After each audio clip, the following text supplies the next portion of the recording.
Gold में आपका स्वागत करता हूँ। स्वास्थ्य संबंधी चर्चा के अंदर फिर होम्योपैथिक, क्योंकि अभी होम्योपैथिक पे चल रहा हूँ।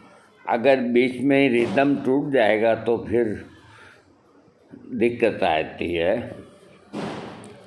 आज मैं हर बार अब आपको नई नई चीज़ बताऊँगा, क्योंकि आपने कितनी ही सारी चीज़ें, जानकारी, सब वीडियो देखते हो आप, सब डॉक्टर्स को सुनते हो। हम फौज के अंदर पीछे ही पीछे रहने वाले सिपाही ही हैं, क्योंकि नंबर तो आएगा हमारा भी, हाँ, लेकिन पीछे ही पीछे रहने वाले हैं। पीछे रहना में बहुत फ़ायदा है, क्योंकि आक्रमण होता है, आमने सामने होता है। खैर यह भी छोड़ो इन बातों को। देखो, मैं आज आपको कि होम्योपैथिक को विकसित देश जो अपने आप को बहुत सुपर समझते हैं, मान्यता नहीं दी। उनकी एक ही दलील है कि होम्योपैथिक के अंदर जब टेस्ट किया जाता है तो एल्कोहल ही पाया जाता है और कोई दवा उसके अंदर नहीं होती, तो हम मान्यता की तरह दें। जब दवाई ही नहीं है तो रोग और रोगी कैसे ठीक होगा? होम्योपैथिक डॉक्टरों के पास, वैज्ञानिकों के पास एक ही जवाब है कि आजमा के देख लो।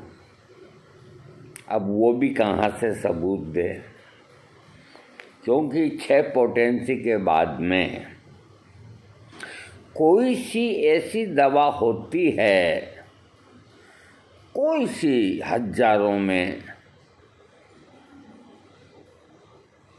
तो भी बहुत मुश्किल है, ख़त्म हो जाता है 6 पोटेंसी के बाद में। मूल जो दवा है वो ख़त्म हो जाती है और फिर एल्कोहल ही चलता है। आप तो यूँ मान के चलो 30 पोटेंसी के बाद में कोई दवा का रूप नहीं रहता, सिर्फ ओनली एल्कोहल ही एल्कोहल चलेगा। चाहे आप 10 लाख पोटेंसी का टेस्ट करो, चाहे 1000 का करो, चाहे 30 का करो, चाहे 200 का करो, एल्कोहल के अलावा कोई दवा आएगी ही नहीं। अब मैं ऐसे आपको 2 सबूत देता हूँ, 1-2, जिससे आप छाती ठोक करके अपने सामने वाले को जो अड़ जाते हैं उनको आप कह सकते हो कि नहीं, हमारे पास सबूत है। देखिए, हम भारत के निवासी हैं, इस देश के, हिंदुस्तान के, जहाँ राम और कृष्ण ने जन्म लिया, और इस देश के अंदर अदृश्य होना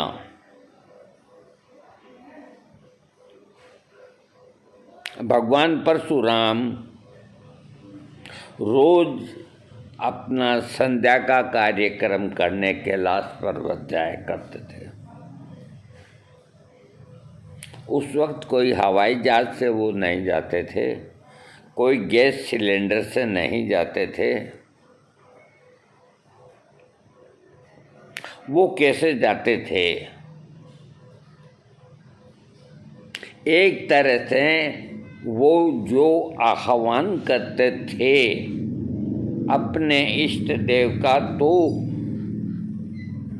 उनका स्थूल शरीर उसी क्षण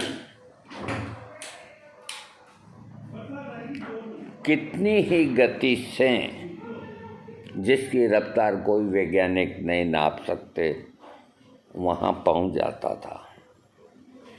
और वो अपना नित्यक्रम करके शाम को घर आना या झोंपड़ी में आना या आश्रम में आना, जहाँ भी आना।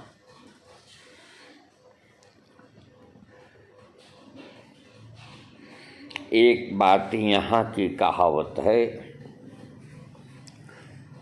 कि इस तरह के यहाँ पे ये जो एक जाति के लोग थे जो सूत की साड़ी बनाते थे, मैं उनका नाम भूल गया, जाति का मोहम्मदन सिपाही थे, तो डोरिया की साड़ियाँ बनाते थे और अब भी कोटा में बनती है।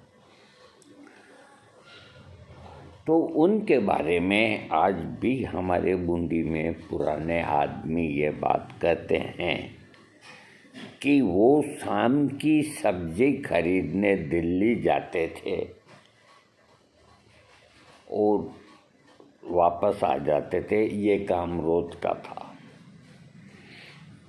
अब बताओ किस वक्त की बात, जब रेलगाड़ी भी नहीं थी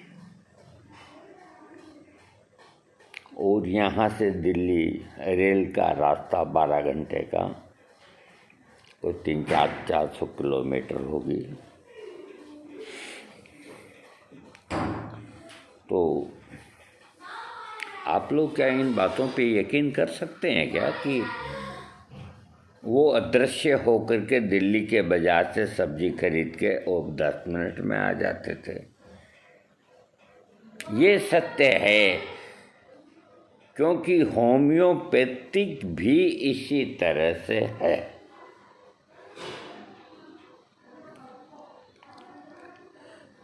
होम्योपैथिक का जो मूल दवा है, जो अणु से भी कितने ही अरब खरब गुना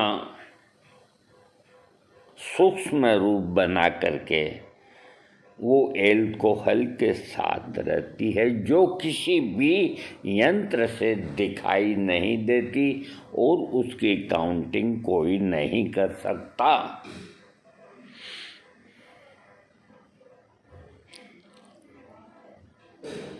ऐसा नहीं, और उसकी शक्ति वो की वो ही रहती है।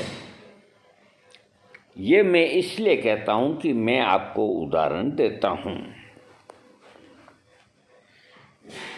कि दवा है ही नहीं तो काम कैसे करती है? ये यूं करती है, मैं बताता हूँ काम आपको। मैं वही बोलूँगा जो सत्य होगा। और कितने ही डॉक्टर्स जो मेरे भाई हैं उनको भी सबको इस बात का मालूम है। सबसे पहली बात, इस पे आइए आप। यहाँ जो मैंने आज से 15-20-30 साल पहले धान मंडी धर्मशाला में जो होम्योपैथिक चिकित्सालय की व्यवस्था की, नींव डाली, डॉक्टर बिठाया, आज की तारीख में भी वो संचालित है। डॉक्टर आता है और हर एक गरीब हो या अमीर हो, सबको फ्री में दवाई फाइल के अंदर देने की व्यवस्था है। और धर्मशाला धान मंडी उसका सारा खर्चा वहन करती है, क्योंकि हम लोगों के आदमी वो लोग हैं, हम दबाव देते हैं कि अच्छी से अच्छी दवाई मंगाई जाए। वहाँ कोई फर्क नहीं पड़ता, उनके आमद अधिक है और खर्च नहीं। किनके? धान मंडी धर्मशाला के हैं। आमद अधिक और खर्च कम। तो उनके 2-4 मेंबर्स जो प्रेम रखते हैं, उनसे ये कहा, मैंने कहा ये नए काम तो आपके सामने ही हो रहा है, इसको होने दो, ये पैसा तो सड़ता जाएगा। मंदिरों की तिजोरियाँ चोर चोरी करके ले जाते हैं, तो वहाँ अच्छी से अच्छी व्यवस्था है। और एक वहाँ डिस्पेंसरी के अंदर ऐसे डिब्बी के अंदर ये कांच की डिब्बी के अंदर मूंग के दाने से लेकर के गेहूं से भी बड़ी चने तक की हर साइज की टेढ़ी बांकी सीधी पथरियों से डिब्बा भरा है। जो पथरी के रोगी कहीं भी पथरी हो, गाल ब्लेडर में और जगह कहीं भी हो, होम्योपैथिक दवा जो छोटी होती है उसको पेशाब के रास्ते ले आती है, तो रोगी को कह देते हैं कि तुम कांच के जार में या कोई डब्बे में पेशाब करो, कोई टुकड़ा निकले तो देखो। तो वो कई पेशेंट है जो लेके आते हैं कागज़ के अंदर बांध करके कि ये निकल गई, और उसकी सोनोग्राफी में भी वही साइज है और दोबारा सोनोग्राफी में कोई उसके पथरी नहीं। तो साहब पथरी कैसे गल गल के निकल जाती है?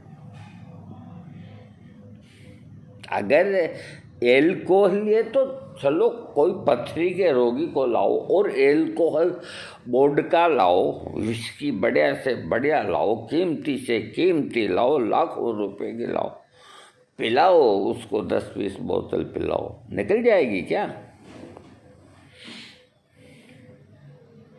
नहीं निकलेगी।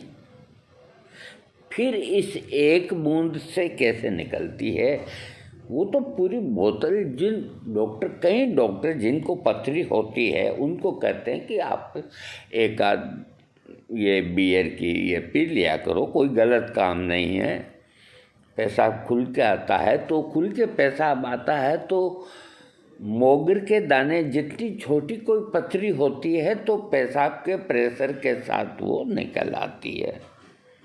लेकिन होम्योपैथिक दवा बड़ी पथरी को भी चूर्रा बना करके, चूर्रा पाउडर बना के काट काट के निकालती है। जो जहाँ पेशाब आदमी करता है सूखने के बाद वहाँ की उठा के देखो, हाथ सफ़ेद दिखेगा। या कांच का जार के अंदर पेशाब को धीरे धीरे नीचे गिराओ, नीचे तह के अंदर जिस तरह तेल निकलता है मशीन से और वो जब नितरता है, अंग्रेजी में कहते हैं फिल्टर्ड, अंग्रेजी है ये, अंग्रेजी। तो पहले के फिल्टर भी कमज़ोर नहीं थे, कोई फिल्टर की ज़रूरत नहीं थी, उनके बाप थे। तेल कोई सा भी हो निकाल के आप जार के अंदर भर के रख दीजिए, बर्तन में भर के रख दीजिए। 15 दिन बाद उसको आप छानिए, कांच के माफिक तेल निकलेगा आपका। उसके अंदर एक सूक्ष्म से सूक्ष्म चीज भी उसके अंदर नहीं आएगी। फॉरेन बॉडी, वो सारा का सारा जो गाद है, मिट्टी है, जो मटेरियल के साथ में, तेल के साथ में आई, वो नीचे जम जाती है। उसे खल के अंदर मिला करके बेच देते हैं। तो इसी तरह होम्योपैथिक दवा एक बूंद दिन में 3-4 दफ़ा जाके और जो स्टोन है उसको गला करके निकाल देती है। नंबर 2 उदाहरण, एक भीलों का लड़का मैं घूमने जाता था तो उधर इसके खजूर के बड़े पेड़ हुआ करते थे। तो खजूर का पेड़, उसके पत्ते ही कांटे होते हैं उसके, और कोई कांटा नहीं होता। तो खजूर का पेड़ का पत्ता अगर ज़मीन पे पड़ा सूख जाए तो उसकी आगे की नोक इतनी खतरनाक कांटा होती है कि भगवान बचाए, वो अगर घुस गई किसी के पाँव के अंदर तो पाँव सड़ जाता है, इतनी विषैली होती है। तो मैं घूमने जाता था तो एक होटल पे बैठ के भाई भाई चाय पीते थे, तो वहाँ पर एक फोरिया नाम का छोरा, भीलों का लड़का, कोई 12-14 साल का बालक, वो कपलेट साफ करता था। वो बैठा था, उसका पाँव ये बड़ा हो रहा था। हमने पूछा भाई क्या हुआ इसको, होटल के मालिक राधे श्याम को पूछा, अरे राधेश्याम भाई क्या हुआ इसको? कभी इसके खजूर का कांटा लग गया, कांटा अंदर रह गया, अब दिखता नहीं है, पैसे है नहीं, कहाँ जाएं, ऑपरेशन कराएं, क्या कराएं, कुछ पता नहीं, अंदर भी है नहीं भी है। 2 दिन से ये हालात हो रहे हैं, पाँव सूजा हुआ। तो हमने देखा कि वहाँ निशान था लेकिन कांटा नज़र नहीं आया। मैंने कहा एक काम करो, तुम मेरे साथ किसी को भेज दो, मैं एक पुड़िया देता हूँ, इस बच्चे को खिला देना, भगवान चाहेगा तो 24 घंटा या 30 घंटे के अंदर जो भी है कांटा, वो देखो ये जो जगह है यहाँ से मुँह करके और 1-1.5 सेंटीमीटर बाहर आएगा। इस चीज़ पर ध्यान रखना। तो उस वक्त तुम ये करना कि उसको ऐसी चीज़ से पकड़ना कि वो आगे नहीं जाए या छूटे नहीं, और आहिस्ता आहिस्ता खींच के अंदर टूटे नहीं निकाल देना। 2-3 जनों को समझा के भेज दिया मैंने। मैंने क्या दिया, साइलिशिया जो होम्योपैथिक की दवा है, उसके 3 पुड़िए दिए। मैंने कहा 10-10 मिनट के अंदर खिला देना, 1 लाख पोटेंसी के।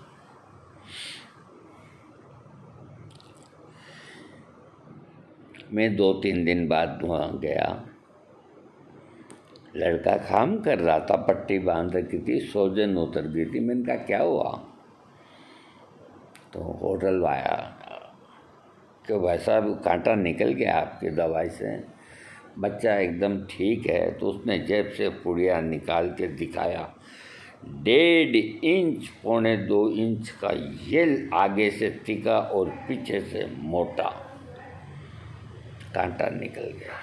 तो अगर होम्योपैथिक के अंदर दवा नहीं होती तो एल्कोहल कांटा कैसे बाहर करता? इस पे कोई ध्यान नहीं दिया। कौन ध्यान दे? क्या ठीक है, चल रहा है।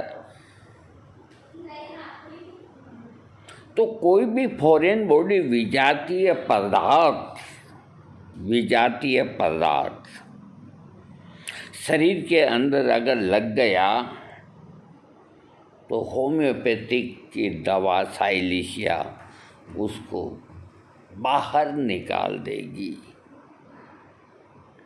और किसी को अपसेस फोड़ा हो गया तो हिपर सल्फर 1 लाख पोटेंसी की 2-3 खुराक दो, 48 घंटे के अंदर अंदर उस फोड़े को या तो बेचना पड़ेगा या बिखरना पड़ेगा।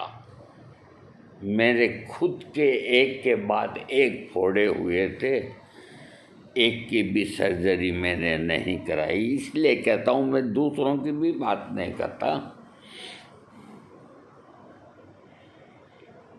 अब फोड़ा डॉक्टर के पास जाते हैं, कई रोगी कहते हैं कि हमारा ठीक नहीं हुआ, बिगड़ गया, उल्टा होम्योपैथिक गया।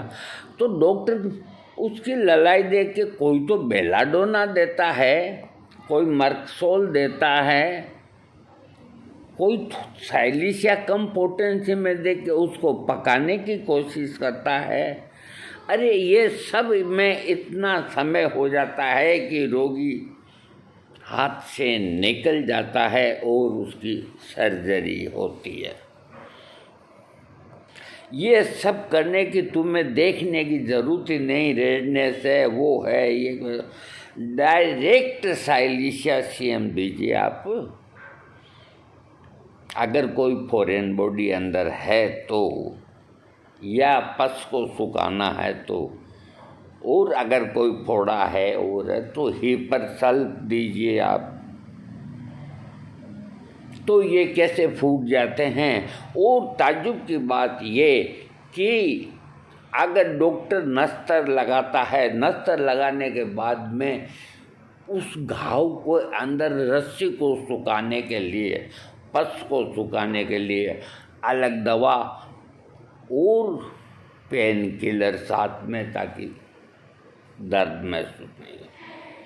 जबकि इसके अंदर वो जो खुराक आपने दी है, जिसने फोड़े को फोड़ के बहा दिया है, आपका काम इतना ही है कि गर्म पानी से उसकी रोज़ ड्रेसिंग करते रहो और गाय का घी जालीदार कपड़े के ऊपर थोड़ी हल्दी लगा करके, ऊपर गाय का घी लगा के हल्का सा गर्म करके उसकी बैंडेज कर दो। वो ही एक खुराक जो 1 लाख के अंदर दी, जिससे फोड़ा फूटा, वो ही पस को सुखा देगी और वो ही चमड़ी को बराबर कर देगी, खरूट आ जाएगा, रोगी ओके। न पेन किलर की ज़रूरत और न कोई एंटीबायोटिक्स की ज़रूरत। सलाम करना चाहिए होम्योपैथिक को, जो ऑपरेशन करती है। हमारी किताब में यहाँ तक डॉक्टर S.K. मुखर्जी ने लिखा है कि, किस में लिखा है, हीपर सल्फ में या साइलिशिया के अंदर, कि अगर किसी आदमी को कारतूस लग गया है, बंदूक का कारतूस, और उसका ऑपरेशन अगर हुआ नहीं है, तो उस वक़्त कोई भी उसको निकालने के लिए साइलिशिया का प्रयोग न करे। वो इसलिए कहा गया है कि मान लीजिए कारतूस हार्ट के पास लगा हुआ है और साइलिशिया दे दी, तो साइलिशिया का काम तो है कि उसको हटाना। तो इस हटाने के चक्कर में वो कारतूस कहीं हार्ट के अंदर न फंस जाए, सिर्फ इसलिए मना किया है। लेकिन ये नहीं कहा कि वो कारतूस को सरका नहीं सकती साइलिशिया। कितना बड़ा कारतूस होता है, उस तक को बस इस चीज़ की हिदायत दी है। बाकी ये पथरियाँ वगैरह ये रात और दिन निकलती है, ये कांटे निकल जाते हैं, कांच गुड़ जाता है पाँव में, निकल जाते हैं, और इससे बड़ा और क्या सबूत दे।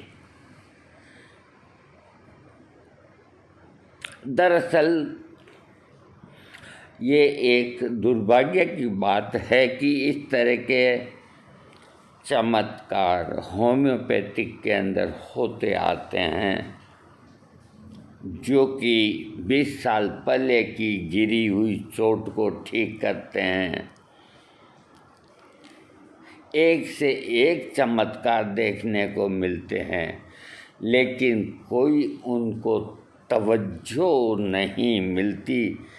और एलोपैथिक के अंदर एक छोटा सा कोई हो गया तो बड़े बड़े डॉक्टरों की टीम के साथ टोपियाँ पहने हुए उनके फोटो आएंगे, वो आएंगे, इन्होंने ये कमाल कर दिया, ये कर दिया, वो कर दिया। ये होम्योपैथिक का दुर्भाग्य है, मैं कुछ नहीं कर सकता।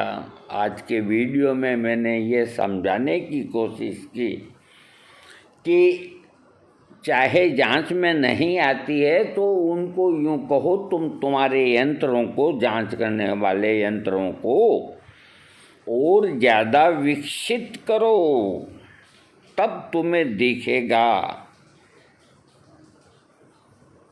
सलाम।